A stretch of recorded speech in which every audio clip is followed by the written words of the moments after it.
Gusto kong sabihin kay VP Sara, hindi ito usapin ng jowaan. Usapin ito ng public accountability at pananagutan.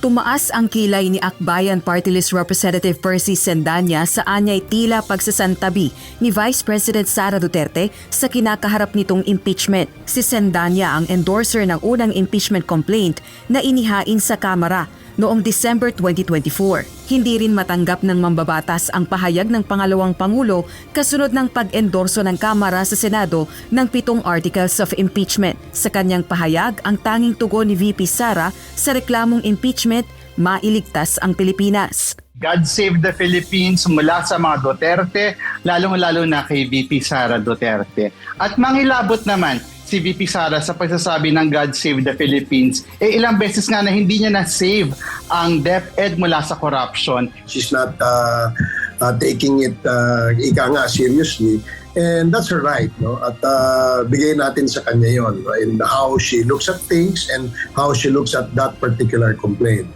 Hindi naman natin siya pwedeng masabihan o madiktahan kung ano yung dapat niyang pakiramdam.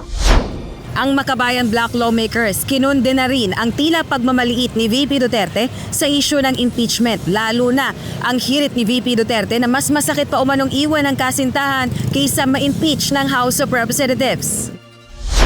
Ayon kay House Deputy Minority Leader, ACT Teachers Party List Representative Franz Castro, hindi katulad ng paghiwalay ng magkasintahan ng impeachment kundi seryosong usapin ang pananagutan sa taong bayan at pagwawaldas ng pera ng bayan. Kaya para sa mga kongresista, dapat mapapanagot si VP Duterte saan nila'y paglabag nito sa konstitusyon sa pamamagitan ng impeachment at hindi nila ipinapanawagan ang pagbibitiw nito sa pwesto.